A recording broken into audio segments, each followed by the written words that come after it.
7월 19일 월요일 새벽 우리에게 주신 하나님의 말씀은 예레미야 16장 1절에서부터 9절까지의 말씀입니다.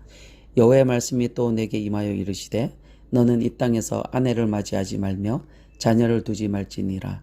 이곳에서 낳은 자녀와 이 땅에서 그들을 해산한 어머니와 그들을 낳은 아버지에 대하여 여호와께서 이와 같이 말씀하시오니 그들은 독한 병으로 죽어도 아무도 슬퍼하지 않을 것이며 묻어주지 않아 지면의 분토와 같을 것이며 칼과 기근에 망하고 그 시체는 공중의 새와 땅의 짐승의 밥이 되리라. 여호와께서 이와 같이 말씀하시되 초상집에 들어가지 말라 하가 가서 통곡하지 말며 그들을 위하여 애곡하지 말라. 내가 이 백성에게서 나의 평강을 빼앗으며 인자와 사랑을 제함이라. 여호와의 말씀이니라. 큰 자든지 작은 자든지 이 땅에서 죽으리니 그들이 매장되지 못할 것이며 그들을 위하여 애곡하는 자도 없겠고 자기 몸을 베거나 머리털을 미는 자도 없을 것이며 그 죽은 자로 말미암아 슬퍼하는 자와 떡을 떼며 위로하는 자가 없을 것이며 그들의 아버지나 어머니의 상사를 위하여 위로의 잔을 그들에게 마시게 할 자가 없으리라. 너는 잔치집에 들어가서 그들과 함께 앉아 먹거나 마시지 말라. 만군의 여호와 이스라엘의 하나님께서 이와 같이 말씀하시니라. 보라, 기뻐하는 소리와 즐거워하는 소리와 신랑의 소리와 신부의 소리를 내가 내 목전 내 시대에 이곳에서 끊어지게 하리라. 아멘. 오늘은 세 가지 금지 명령이라는 제목으로 이 새벽에 하나님의 말씀을 나누고자 합니다. 지난 본문에서 예레미야 선지자는 유다 백성들이 듣고 싶어하는 메시지가 아니라 백성들이 반드시 들어야 하는 메시지를 선포하다가 고향인 아나돗 사람들에게 암살당할 뻔했던 일이 있었습니다. 오늘 이하의 본문에서도 이와 유사한 일이 발생합니다. 예레미야 선지자가 선포한 메시지를 듣고 이에 수긍하지 않는 백성들이 선지자를 따돌리고 협박까지 합니다. 여러분, 예레미야 선지자는 이렇게 사역을 시작한 이후 줄곧 고난을 받았습니다. 하나님이 함께 하시면 항상 기쁘고 즐겁다라는 이 말은 예레미야 선지자의 삶과는 전혀 상관이 없는 그런 이야기입니다. 오히려 선지자의 삶과 사역은 하나님이 함께 하시기 때문에 고난과 아픔의 연속이었습니다. 예레미야 선지자는 이런 아픔과 고난을 있는 그대로 표현을 하였습니다. 자신의 감정을 있는 그대로 잘 표현했습니다. 속은 타들어가고 있는데도 겉으로는 태연한 척하는 것이 거룩과 경건은 아닙니다.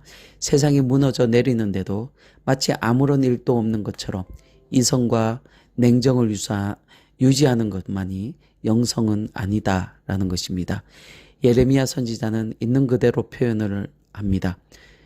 여러분들도 여러분 안에 있는 감정을 숨기지 마시고 있는 그대로 표현할 수 있기를 바랍니다.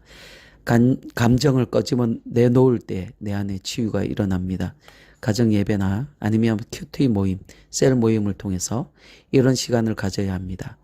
특히 우리에게는 기도라는 아주 확실한 도구가 있습니다. 하나님께 자신의 처지와 형편을 마음껏 내놓으시기를 바랍니다.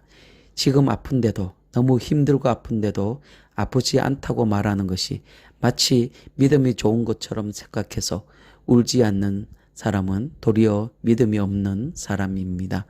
믿음은 하나님께 의존하는 것입니다. 하나님께 모든 것을 내놓고 맡기는 것입니다. 여러분, 힘들 때 하나님 품에서 마음껏 울고 요구하고 부탁하는 여러분들이 되기를 바랍니다. 오늘 본문을 보시면 하나님은 예레미야에게 몇 가지 행위에 대하여 하지 못하게 하는 그런 금지 명령을 하십니다. 이것도 선지자에게는 아주 어려운 숙제였습니다.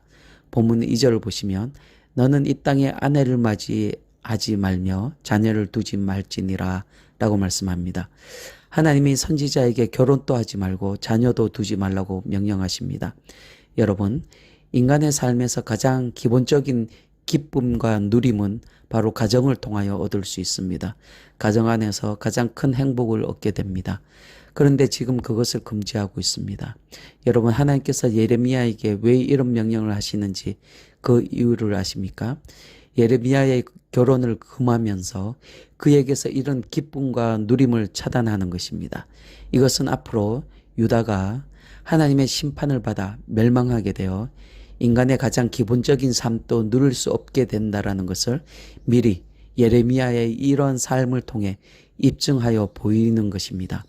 여러분, 하나님께서 예레미야에게 결혼을 금하신 것은 행위 언약입니다. 이러한 행위 언약은 다른 선지자들에게도 나타납니다. 우리가 잘 알고 있는 호세아 선지자는 창녀와 결혼을 명하셔서 그는 그렇게 순종합니다. 이것은 하나님과 이스라엘의 관계를 적나라하게 묘사하기 위해서 그런 명령을 내리신 것입니다. 그리고 에스겔 선지자는 아내가 죽었는데도 아내를 위하여 목 놓아 울 수 없었을 뿐만 아니라 마치 아무 일도 없었던 것처럼 감정을 표현하지 못하게 하셨습니다. 이렇게 하신 이유는 하나님께서 남유다의 멸망을 마치 전혀 상관없는 그런 사람처럼 남유다의 멸망에 어떤 개입도 하지 않고 지켜만 보실 것을 상징하는 그런 행위입니다. 하나님께서는 예레미야에게 결혼을 금하셨습니다. 이제 예레미야는 이스라엘이 당면한 그 혹독한 심판을 상징하며 그는 독신으로 살아야 했습니다. 여러분, 선지자로서의 삶을 산다라는 것은 때로 자신의 계획을 포기하고 오직 하나님의 말씀대로 살아가겠다라는 그런 전제에서 출발을 합니다.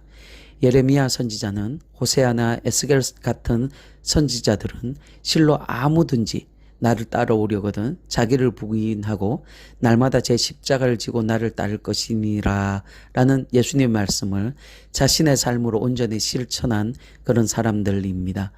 여러분, 하나님의 길을 간다라는 것은 결코 쉬운 길만은 아닙니다. 철저하게 자신을 부인해야 갈 수 있는 길입니다. 이 길은 넓은 길이 아니라 좁은 길입니다. 그러기에 외롭거나 그리고 힘든 길입니다. 하나님의 말씀을 철저하게 순종하면 할수록 세상의 핍박은 커질 수밖에 없는 그런 길입니다. 우리는 이런 길을 갑니다. 오직 하나님만을 바라며 이 길을 갑니다. 지금은 보이지 않지만 이 길 끝에 승리와 영광이 있다는 사실을 확신하기에 오늘 또 우리의 십자가를 지고 이 길을 따라갑니다. 이 길 끝에 있는 그 영광이 여러분의 것이 되기를 주님의 이름으로 축원합니다. 그리고 하나님께서 예레미야 선지자에게 주신 두 번째 금지 명령은 5절에서 나옵니다.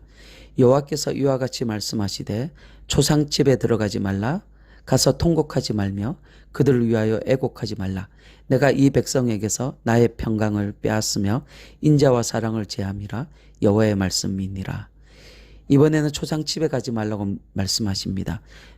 초상집에 가서 죽은 자 때문에 통곡하거나 애곡하지 말라고 말씀하십니다.